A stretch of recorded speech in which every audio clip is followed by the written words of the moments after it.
고등학교 공부는 중학교 때 이제 얘네가 미적을 하는 건 미적을 그냥 할 수 있는 거예요. 네, 그게 아니라 저희가 가르치는 건 이 문제를 보고 미분을 해야겠다고 생각을 해야 미분을 하고 시작을 하잖아요.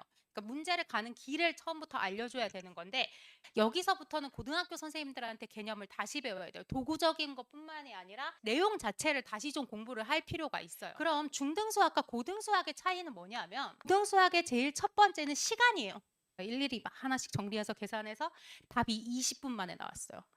내신은 50분 동안 작으면 20에서 많으면 24문제를 풀어야 돼요. 그런데 사실은 대치동의 학교들이 수학 시험이 쉽지 않단 말이에요. 모의고사나 수능 20좀 킬러 문제가 학교 시험에 이렇게 막 나온단 말이에요. 한 4-5개씩.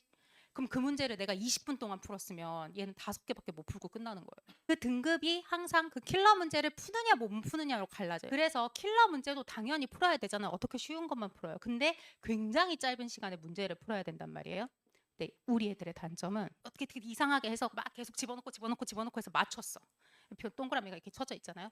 제가 그걸 설명을 하면 안 들어요.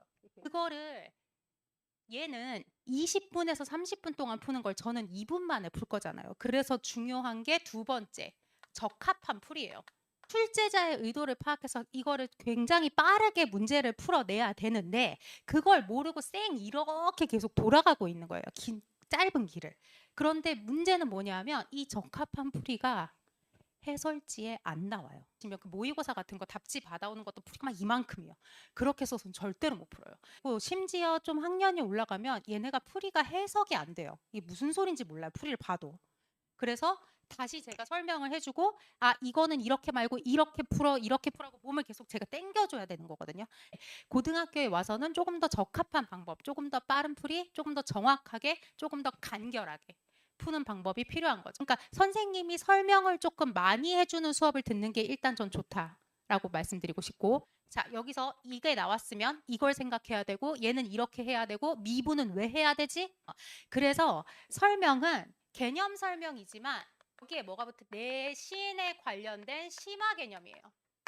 20분 걸리는 문제를 2분 안에 풀 수 있게 계속 만들어줘야 되잖아요. 그거에 대한 개념 설명이 같이 들어가게 되고요. 시간을 단축시키고 싶으면 쉬운 걸 막 다다다다다다다 이렇게 풀어서 필요한 기본 개념 문제가 나왔을 때 그걸 조금 빠르게 다른 문제에서 속도를 줄여야 돼요. 딴 문제를 엄청 빨리 풀고 그 문제에 시간을 써야 되겠죠. 고등학교에서 힘든 건 이 시간도 필요하고 적합한 풀이도 필요한데 세 번째 제일 중요한 거죠. 상대평가예요. 나만 잘하면 되는 게 아니라 내가 쟤보단 잘해야 돼요. 네, 수학을 잘하는 방법은 많이 해야 돼요. 되게 빤한 얘기잖아요. 많이 해야 돼요. 많이 해야 잘해요. 저는 사실은 그거보다 더 좋은 방법은 잘 모르겠어서 가급적 많이 하라고 얘기를 하거든요. 아마 중학교 3학년에서 고등학교 1학년 겨울을 올라갈 때 가장 시간이 많게 뭔가를 많이 할 수 있어요. 그러니까 가급적 조금 많이 하시는 게 좋고